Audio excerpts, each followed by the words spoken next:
these are the most nutritious foods on the planet. And these are all animal based.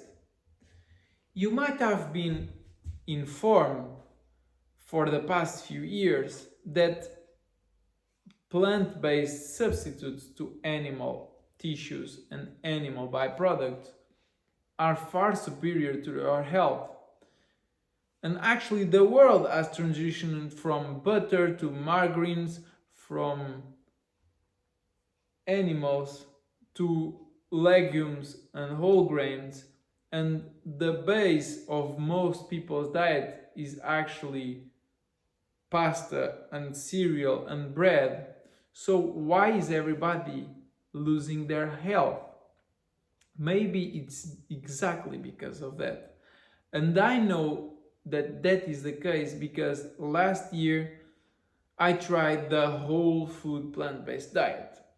And not only my emotional and mental health deteriorated gradually, as well as my physical health as well. And I now have a whole bunch of antibodies against vegan foods because they created holes and problems in my body. Yes, I ate in the quantities that studies are saying. I ate in the ways that the studies are saying it's ideal, and I lost health. I wanted to take away my life, and because I don't want any of you to go into the same space I was last year, I'm making this video.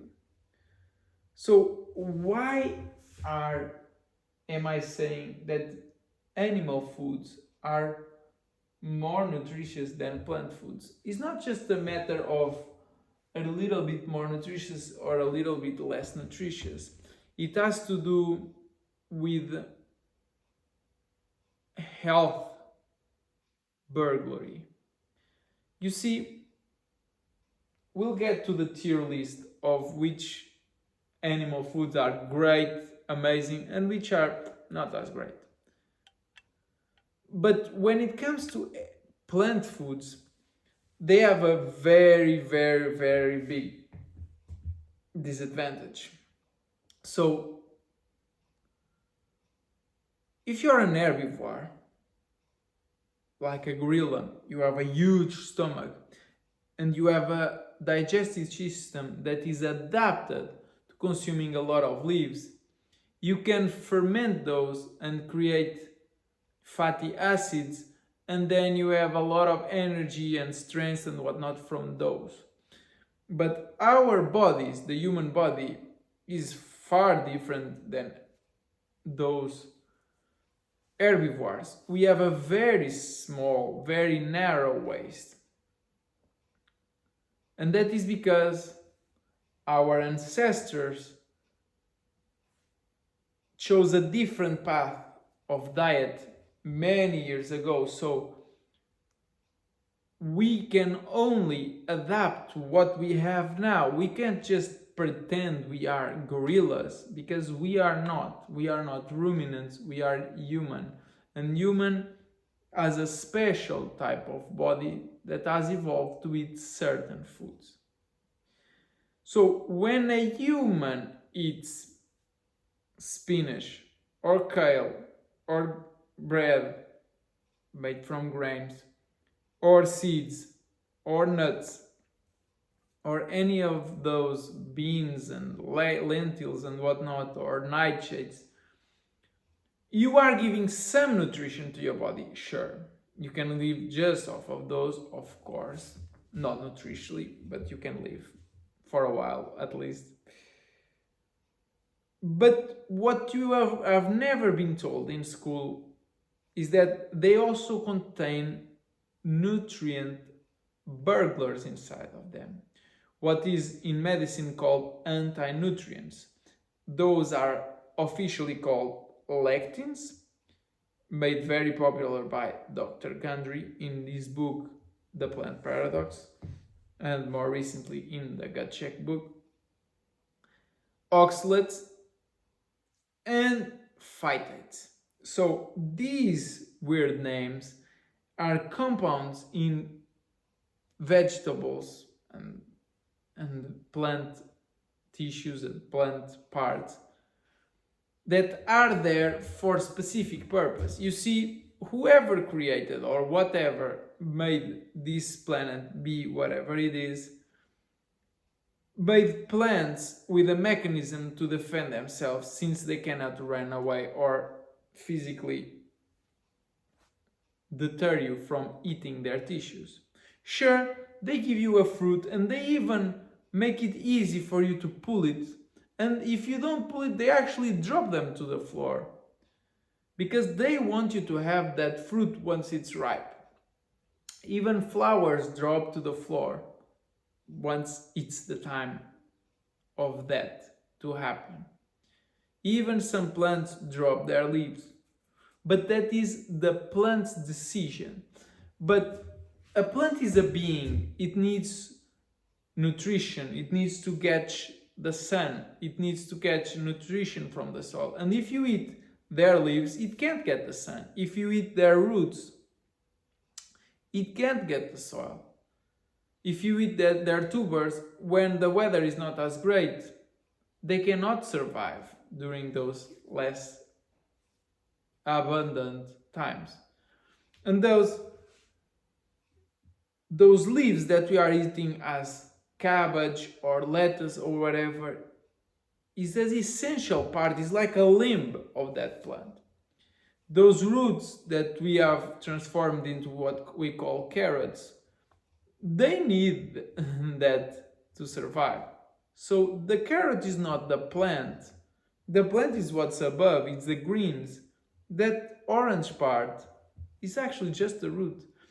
Potatoes, sweet potatoes, those are tubers, those are energy sort of power banks, power stores, energy stores.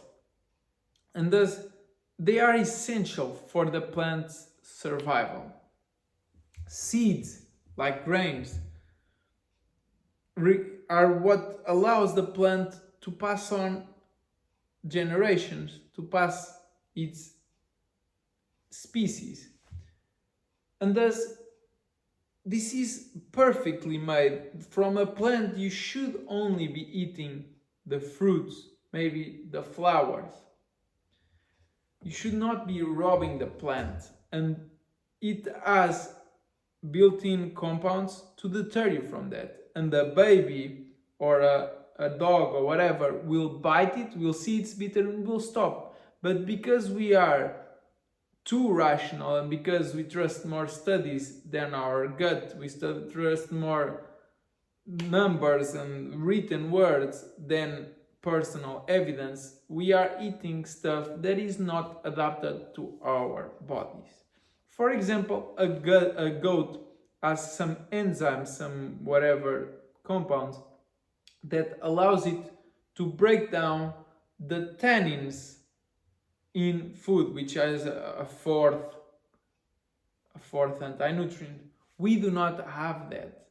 You see, we are not gorillas, we are not goats, we are human beings.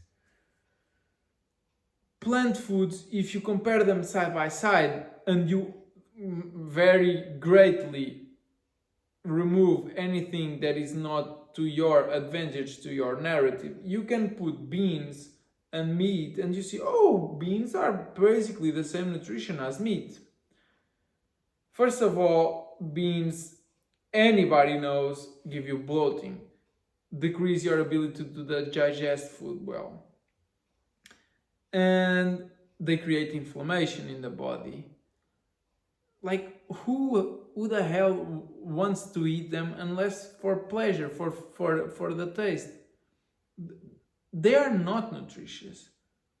No vegan food, unless it's an isolate or a supplement, will ever have sufficient amounts of protein or creatine, very essential for our body's functions.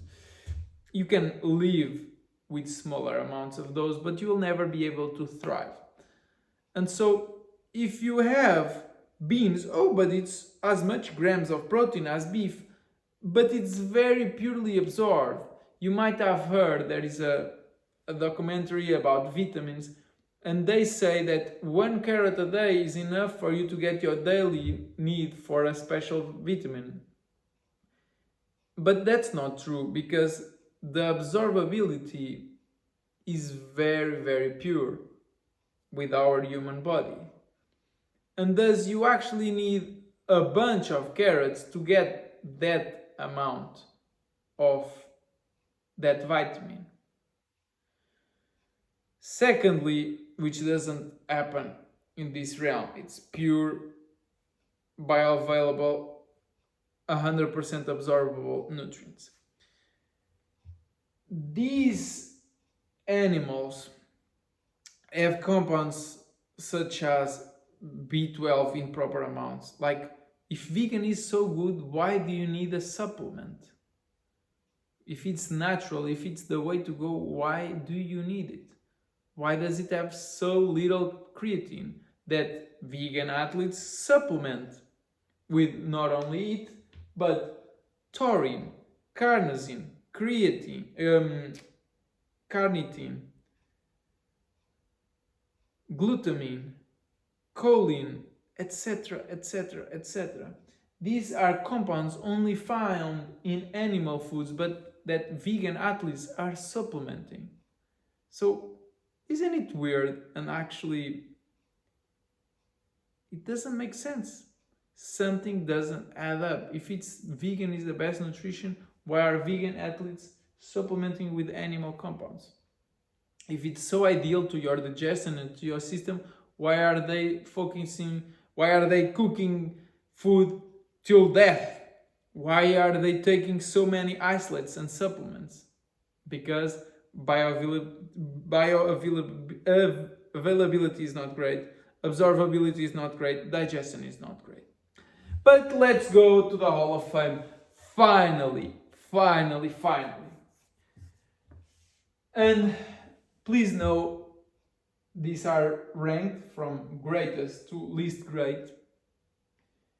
And why do I say it in this manner? Because if you just eat this through the rest of your life, you will have far better nutrition than you ever had consuming even the smallest amounts of plant foods, except for a little bit of fruit here and there. Let's go from the top. Which is the far best food on the planet? The only real superfood? Mostly grass-fed ruminants. Ruminants are cows, sheep, goat, deer, bison, elk, reindeers, and most of those others that have some horns or whatever. These types of animals are called ruminants because they are 4 compartments in their stomach and they filter out very well whatever they eat. So they are able to consume grass. We don't have the system to consume a mostly herbivore diet. We actually thrive on a mostly carnivore diet, but we are able to break down some plant foods, especially fruits, with zero problem, and some others with very good success. So, the ruminants are the most nutritiously dense of all animals, and they have that very good filtration of whatever they eat. So they have the purest tissue. Their milk will be the purest. Whether you eat it fresh, this is a secret, but don't eat aged meat. Aged meat is rotten meat. Yes, in special conditions, but it's rotting. It's not ideal. Unless you actually prefer and you have no problem with histamine buildup in your body, consume those. Fresh is the best. You want some jerky? For the go, get a dehydrator and dehydrate thinly sliced fatty ruminant meats at home, because you will never get 100% jerky on a supermarket, because they add a bunch of compounds that are not meat. This is the best. But what is still A tier, meaning amazing, commercial ruminant meats? And whatever I talk is the fatty version is always the best, because fat grows big brains. We are humans because we ate a lot of fat.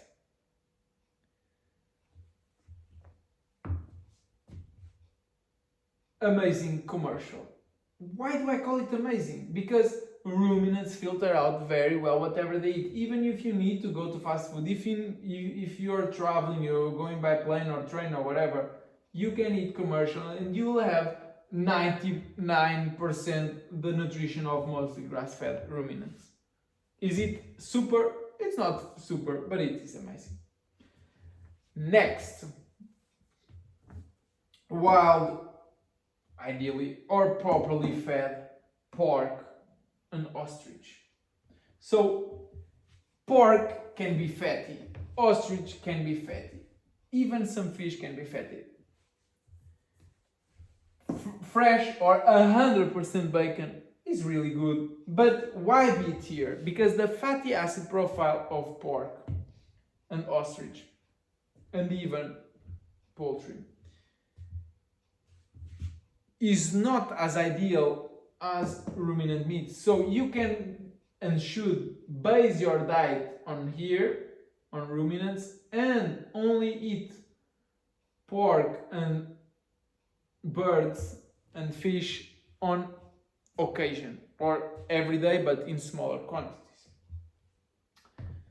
Wild pork, meaning boar, properly fed at home pork, 100% bacon that you made, pretty good. You can have them every day as long as you don't abuse. Why is ostrich separate from poultry? Ostrich is red meat, same as pork. Pork is red meat. And why is it red meat? Because if it's fed properly, it is red meat. It has high hemoglobin, which doesn't happen over here. So, fish. Why didn't I mention fish in the beginning? First of all, the only fatty fish that you will typically find is sardines and salmon. Like, all the others are way less fatty, meaning they have too little fat for your body to be on pure keto fuel. Whether it's cooked or sushi or raw, if it's wild or properly fed, it's very good. But it's not great because of mercury, especially the bigger type of animals such as tuna. They have too much mercury. And nowadays they are filled with microplastics, whether you like it or not. Next, poultry. Why do I leave poultry to the end? If you get wild poultry or properly fed, which is not very easily found, because even if you buy from a local person, they typically feed corn to them, which is one of the most inflammatory foods on the planet, close to soy, which they both are typically genetically modified, so they are the worst, by far the worst foods on the planet. Poultry, if it's wild or properly fed, it's great. Fresh or jerky. And eggs. People like to eat bacon and eggs. Sure, if it's wild or properly fed, eat bacon and eggs every day for breakfast. Sure. But then, for lunch or for dinner, for your big meal later in the day, eat ruminant, mostly. You can eat everything, a little bit of each, but mostly ruminant. Because it has the more nutrition, the most pure tissue. So, eggs and bacon and meat, fatty ruminant, fatty pork, fatty ostrich, fatty fish, and poultry with skin are very good. But what are not ideal and are actually inflammatory. So it's still better than eating some plant forms, but these are bad because of supplementation.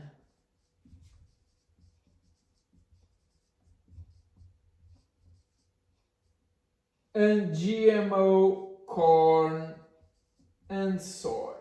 And what I mean by supplementation, I mean this. Do you know what this is?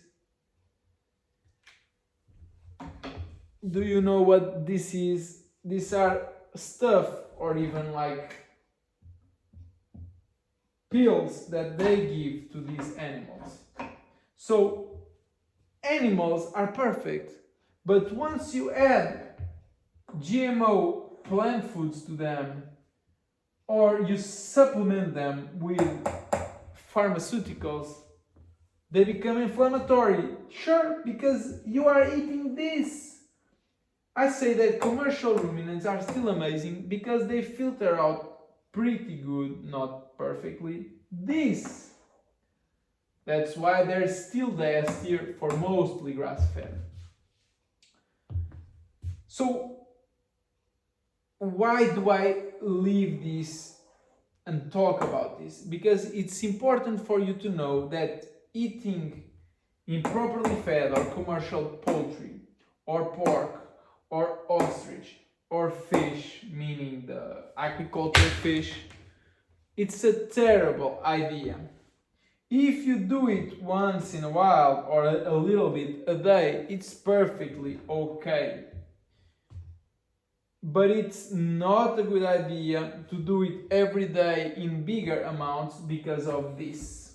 You don't want to put this in your body, because if you're doing this, you're going even below plant-based nutrition.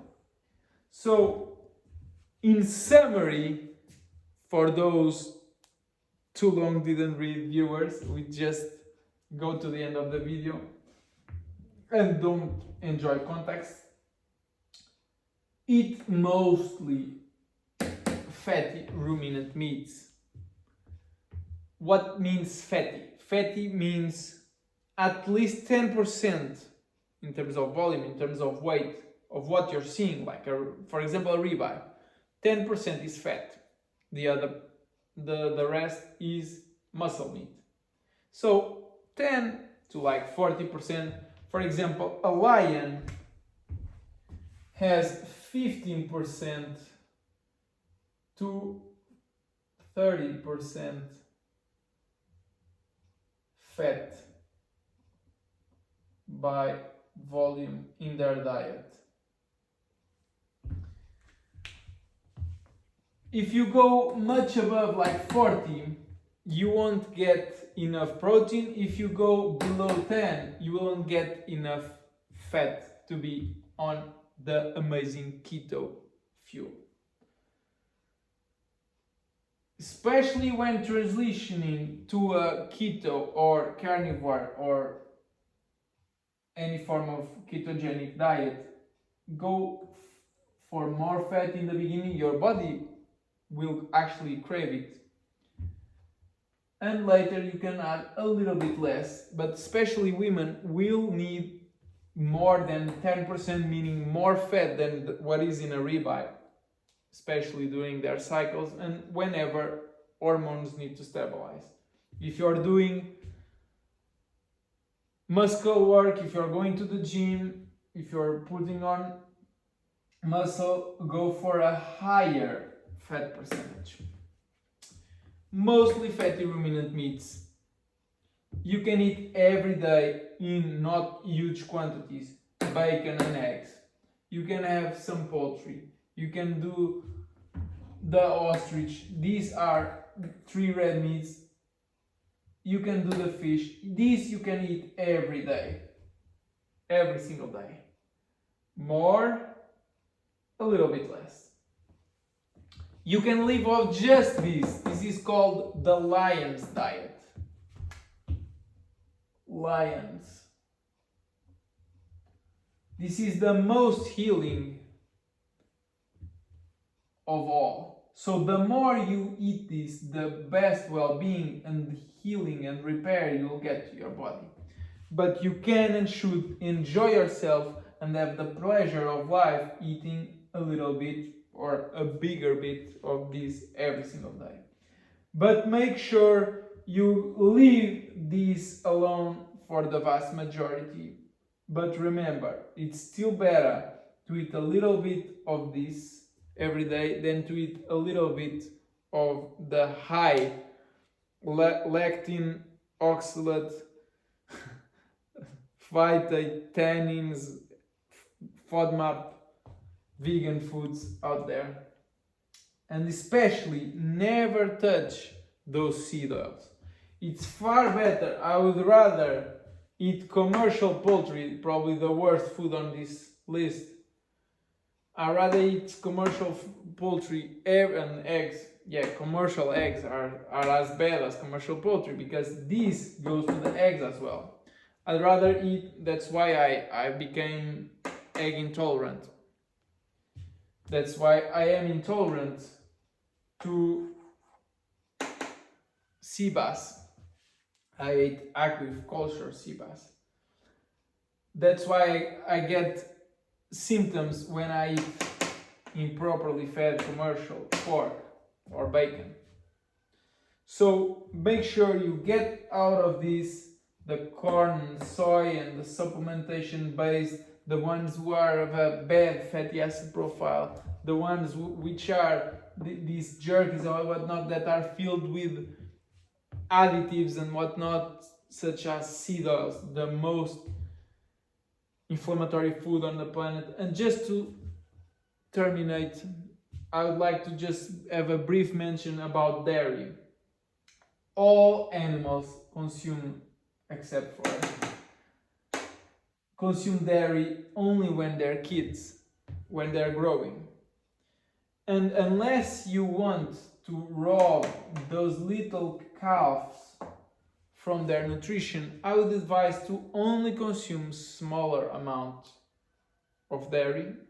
Ideally, butter. If you want to consume butter, you can also consume cream. Heavy cream. You can find raw, half pasteurized. It's not ideal, but it's still good. The same way for here. But it will always be better to consume tallow, or even best, you consume suet, which is not rendered.